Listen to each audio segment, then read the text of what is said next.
Après avoir vu la régularité des solutions, sans forcément obtenir explicitement les solutions, on a vu que les solutions étaient régulières, au moins de classe C1, et selon les régularités des fonctions A et B, on pouvait même dire mieux. Bien, là, on va donner la structure, ici en l'occurrence, c'est une structure d'espace vectoriel pour l'ensemble des solutions d'un système homogène. Donc un système homogène, tout de suite je me place dans le cadre où B, c'est la fonction constante nulle. Donc je résous x' égale A fois x. La propriété est la suivante, si je prends I un intervalle de R, A une application continue de I dans Mn de K, et que je note grand FH l'ensemble des fonctions x de I dans Mn de K dérivable ou de classe C1, puisqu'on a vu que si elle est dérivable, elle est automatiquement de classe C1, tel que pour tout t dans I, x' de t égale A de t, x de t. Donc l'ensemble des solutions de l'équation homogène, et je prétends que c'est un sous-espace vectoriel de l'ensemble des fonctions de classe C1 de I dans Mn de K.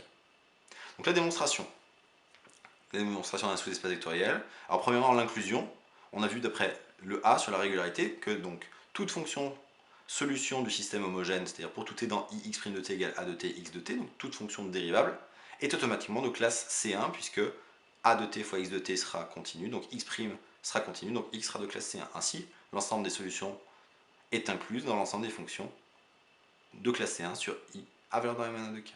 Ensuite, je démontre que cet ensemble FH est non vide et stable par combinaison linéaire. La non-vacuité, il suffit de trouver une fonction qui est solution de l'équation homogène. On l'avait déjà dit en remarque, c'est que dans le cas d'un système homogène, la fonction constante nulle, donc je l'appelle x0, la fonction qui a t donne 0, est une fonction qui est dérivable et qui vérifie que pour tout t dans i, x0' de t vaut 0, ce qui fait bien a de t fois x0 de t. Ainsi, fh est non vide. Enfin, la stabilité par combinaison linéaire, si je prends x1 et x2, deux solutions de l'équation homogène et lambda et k et mu deux scalaires dans k, alors la fonction y qui a t donne lambda x1 de t plus mu x2 de t est encore dans fh. En effet, y est dérivable comme combinaison linéaire de fonctions dérivables, et pour dériver y, pour tout t dans i, y' de t, c'est lambda x1' de t plus mu x2' de t.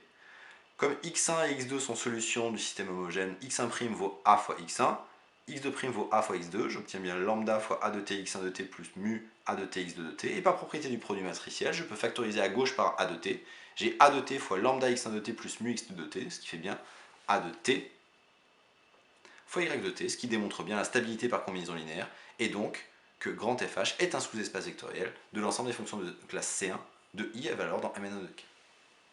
La question qu'on peut se poser, et qui va trouver une réponse positive et importante, c'est est-ce que FH, l'ensemble des solutions de l'équation homogène, est un sous-espace vectoriel de dimension finie? L'ensemble des fonctions de classe C1 sur un intervalle, à valeur dans Mn de K, n'est pas de dimension finie.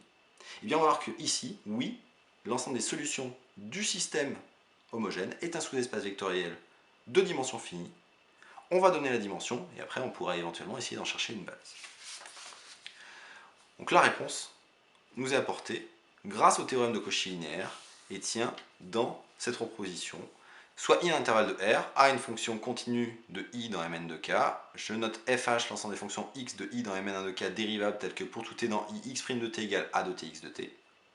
Alors je prétends que quel que soit t0 dans i, l'application que je note phi indice t0 qui va de fh dans Mn1 de K, donc qui a une solution de l'équation homogène grand X, associe x de t0, donc sa valeur en t0, je prétends que c'est un isomorphisme.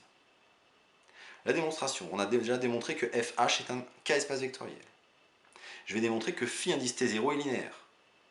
Donc je prends x1 et x2 dans fh, donc deux solutions de l'équation homogène, lambda et mu2 scalaires, je calcule phi t0 de lambda x1 plus mu x2, qui est donc lambda x1 plus mu x2 pris en t0, et par linéarité du fait d'appliquer la fonction en un point, j'ai lambda x1 de t0 plus mu x2 de t0, ce qui fait bien lambda phi t de x1 plus mu phi t de x2.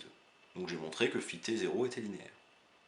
Mais ce qui compte surtout dans ce théorème, c'est le théorème de Cauchy linéaire qui me dit que quel que soit grand x0, je l'avais noté grand x0, quel que soit grand x0 matrice colonne, il existe une unique solution de l'équation homogène, telle que grand x de t0 vaille grand x0. Autrement dit, phi indice t0 est bijective. Donc j'ai une application linéaire bijective, c'est donc un isomorphisme.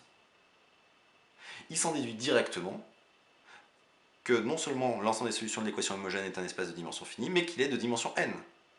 Puisque, en ce qui tient dans la proposition suivante, si a de i dans Mn de K est continu, alors fh, l'ensemble des solutions du système homogène pour tout t dans i, x' de t égale a de t, x de t, est un k-espace vectoriel de dimension finie et de dimension n.